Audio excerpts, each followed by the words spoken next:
So this is our example number 1 for chapter 5 economic sections.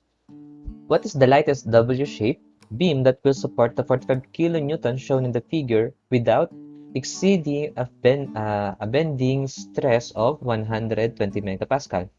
Determine the actual bending stress in the beam. Okay? Ayan. So, di ba una, i-consider natin na yung ating beam is weightless. So, wala muna siyang own weight. Okay? So, ngayon, i-drawing naman natin yung ating moment diagram. So, solve natin yung ating mga reaction. So, this is our AB and this is our RC. Okay? So, ngayon, drawing natin, solve natin. So, mag-moment na lang tayo sa C to get the reaction at A. So, summation of moment at C is equals to 0. Clockwise is positive. So, AB multiplied by 6 multiplied by 45 multiplied by 2 meters is equals to 0. So, AB is equals to, so 45 multiplied by 2 over 6. Yan. So, 15. So, 15 kilonewton. So, positive. Since positive to, tama yung assumption natin sa direction. It is directed upward. And by summation of forces vertical, masasolve natin yung ating RC. So, upward is positive. So, RC plus 15 minus 45 is equals to 0. Therefore, ang ating RC is equals to 30 kilonewton. So, positive rin yan. Kaya tama yung ating direction na upward yung ating RC. So, ngayon, i-drawing natin yung ating moment diagram and also, syempre, yung ating shear diagram. Okay? So, okay. Okay, so this is our shear. Okay, mag-area method na lang tayo ulit. AV. Ang AV natin is positive 15.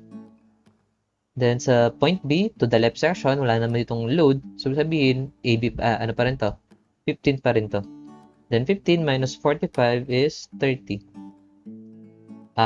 Negative 30. Then negative 30 rin dito sa ating point C kasi wala naman tayong load dito sa BC. So negative 30. Then negative 30 plus RC is 0. Yan. So, dapat sa mga ganitong bagay, sa shear and moment diagram, mabilis na lang kayo. Okay? Kabisado nyo na ang shear diagram dapat dito. Ang shear and moment diagram.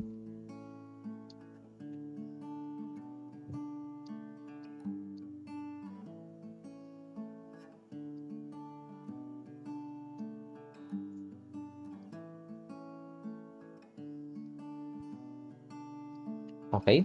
Then, moment diagram. 0 yung ating moment sa A. Then, punta tayo sa B. And we expect the maximum bending moment is nakalocate rin sa B. Kasi dito nagkaroon ng transition from positive shear to negative shear. So, paano makuha yung moment at B? Yung area ng area from point A to point B. This is 15 multiplied by 4. 15 multiplied by 4 is 60. So, 60 to. Okay. Then, 60 minus this area. This is what? 60 minus area. That is 30 minus multiplied by 2. So, 0. Ayan. So, this is 0 degree to first degree. Ayan. Then, 0 degree to first degree. So, triangle lang siya. Ayan. Okay.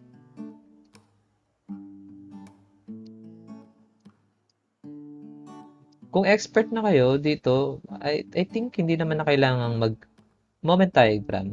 Okay? So, dito pwede naman na kayong makakuha ng for example, sa ganitong problem lang naman, pwede nyo masabi na magkakaroon tayo ng transition dito eh. Tama ba? Sa point B, magkakaroon tayo ng positive to negative shear. So, ibig sabihin, nasa point B yung ating maximum bending. So, pwede na tayong gumamit ng concept ng shear and moment at a specific point. So, mag-moment ka na lang sa B to the left section, mag-moment ka lang sa B sa left section or sa right section. Ang makukuha mo is what? AV, that is 15 multiplied by 4. So, 60. So, yun yung maximum bending. Okay? So anyway, mas maganda pa rin na practice ninyo as a student yung pag-drawing ng shear and moment diagram. Okay? Preparation nyo na rin para sa inyong susunod na subject na structural theory 1. Okay? So, yung ating Mmax is equals to 60 kN meter. So, yung ating allowable stress is 120 megapascal. So, makukuha natin na S. Okay? Yung S. So, okay? Yung allowable stress is equals to Mmax over S. So, S minimum yung makukuha natin dyan. Okay? So, ang S minimum natin is equals to lang. So, S minimum is equals to Mmax na 60 kN meter over allowable stress na 120. That is what? Newton per millimeter squared. So, kailangan to i-convert into what? Newton millimeter squared. So, times 10. Okay, so times 10 raised to 6 natin to para maging Newton millimeter. So, times 10 raised to 6 para maging Newton millimeter. Ayan. So, magka-cancel out. Cancel out yung Newton. Then, yung millimeter squared aakyat sa taas. Okay? Para maging, yung ating section modulus is in millimeter cube. Okay? Which is the unit naman talaga ng ating, section modulus. 60 times 10 raised to 6 over 120. Ayan. So, 500 times 10 raised to 6. Raised to 3. So, 500 times 10 raised to 3 millimeter cube. Ayan. Okay, so meron na tayong section modulus. Ang next step is what? Mamimili tayo ng standard shape na malapit to sa ating S-min. So, ito yung example. Yan, ito yung appendix B. Okay, ng reference book natin. Ayan. Yan siya. So, ito yung appendix B. So, makita nyo rito, ito yung designation, ito yung pangalan ng ating wide flange. Iba-iba to. Properties of wide flange, properties of I-beam, ganun. So, iba-ibang shapes. Okay, so SI unit tayo. So, sabihin na kilogram per meter, millimeter, meter. Yan. Okay, so ito. Ano nga bang hinahanap natin? Yung S. Ito. S. Na dapat is what? 500 times 10 raised to 3. So, yung S daw dito is naka 10 raised to 3 na raw. So, sabihin, ang hahanapin natin dito is yung may 500. Okay, so, yes. Matagal-tagal, hindi ba? Matagal yung 500 kasi 500. Ayun, 46. Ayun, marami. Kaya ayun, may 531, no? Kaya mas malapit pa sana. 500. Anyway, ayan, masyado siyang marami. So, once na nakapili na kayo dyan, yung malapit na na section modulus, yun, i-list lang ninyo. Okay? Ayan. So, doon sa reference book natin, ang napili natin dito is yung, ayun, yung 511 times 10 raised to 3, 531, yung nakita natin kanina, 531 times 10 raised to 3, and 547 times 10 raised to 3. So, yung ito yung properties niya na section modulus. So, ito yung ating mga section. Ayan. Yung depth nito is 200 daw. Ang depth nito is 250. Ang depth nito is 310. Then, ang weight nito is 52. Then, 44.8. Then, 38.87. 38.7. Okay? So, this is the weight or the mass in kilogram per meter. Ayan. So, ano nga ba yung kasunod? Once na nakapili tayo ng standard shape, ang pipili natin kasunod is yung lightest shape. So, ito yung pinakamagaan, di ba? So, ito try na natin yun. Kukunin natin yung actual bending stress natin. Okay? So, ngayon, magkakaroon tayo dito ng load. I mean, yung own weight. Ilalagay na natin yung own weight. So, yan. Copy natin. Saka natin ilagay yung own weight. So, kulay blue na lang. Ayan. Para maalala ninyo na, noong una, kinonsider natin na weightless yung ating beam.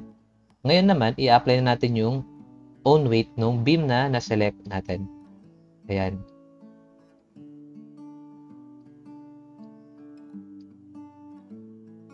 So, tawagin natin to as WO, as own weight. Okay? So, una muna natin pipiliin is yung 38.87. So, isolve natin yung reaction. So, mag-moment ulit tayo sa C. So, summation of moment at C is equals to 0. Clockwise is positive. So, AV multiplied by 6 minus 45 multiplied by 2. Then yung own weight. Minus, yes, yung own weight natin is 38.7 in kilogram per meter. So, convert natin into kilonewton per meter. So, paano yun? I-multiply natin siya ng G or gravity. So, di ba kasi yung natin, so natin WO is equals to 38.7 kilogram per meter. So, i-multiply natin yan ng G yung gravity na 9.81 meter per second. Okay? Per second squared. Ayan. Kasi yung kilogram meter per second squared is in Newton. Okay, so in Newton yan. So, kung Newton yan, makakonvert natin into Newton. So, i-divide natin ng 1,000 para maging kilonewton per meter. So, 1,000 for Newton. Then, this is kilonewton. So, magka-cancel out dyan is ito. Ito, yan. Ito, buong Newton yan. So, cancel out yun. So, kilonewton per meter ang masasolve natin. Okay, so WO. So, WO natin is 38.7 multiplied by 9.81 over 1,000. Yan. So, 0.38. So, 0.38 kilonewton per meter. So, yun yung gagamitin natin. So, 0.38 multiplied by 6 multiplied by moment arm na 6 over 2 is equals to 0. So, AV is equals to AV multiplied by 6 minus 45 multiplied by 2 minus 0.38 multiplied by 6 multiplied by 6 over 2 is equals to 0. Yan. So, 16.4. So, 16.4 kilonewton. So, positive. Tumama tayo. Huwag natin i-solve yung RC. Bakit, sir? Hindi naman natin kakailanganin pa kasi alam naman na natin kung saan yung position ng maximum bending, hindi ba? Sa point B. So, ang gawin natin, mag-moment na lang tayo sa point B, then kunin natin yung left section. Okay? So, moment at B. At left section, ang clockwise is positive. So, clockwise is positive. Positive yung natin. AB. So, 16.14 multiplied by 4. Okay? Then, minus yung ating own weight. Ito. Ayan. So, own weight is 0.38 multiplied by 4 multiplied by moment arm na 4 over 2. So, ito yung ating maximum bending. So, 16.14 multiplied by 4 minus 0.38 multiplied by 4 multiplied by 4 over 2. Siyempre, mas tataas dapat yan. Ayan, no? 61.52. So, 61.52. Okay, so this is kilonewton meter. Ayan, so masasabi na natin yung ating actual bending stress. Okay? Hindi ito basta actual bending stress. This is the maximum actual bending stress. Okay? So, 61.52 times 10 raised to 6. So, this is Newton millimeter over S. Yan. Yung S natin dito is 547. So, 547 times 10 raised to 3 millimeter cube.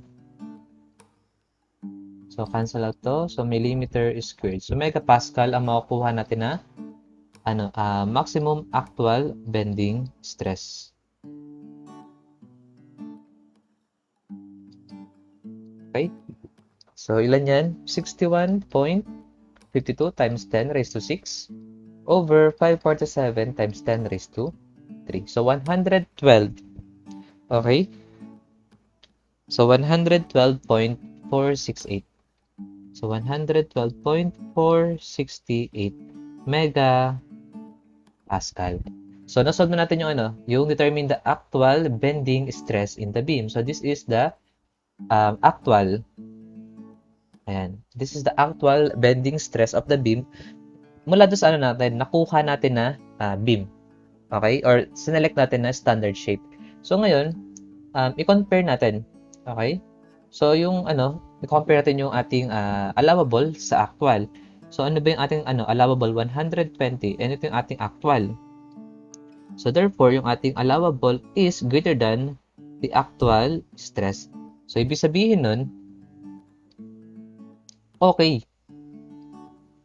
Kasi hindi nag-exceed. Okay? Hindi nag-exceed yung ating actual bending stress. So, okay tayo dyan.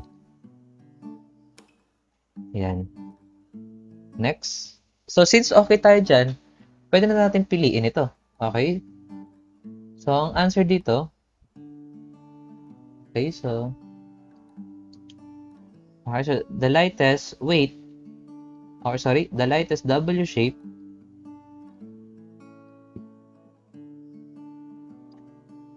okay, shape beam that will support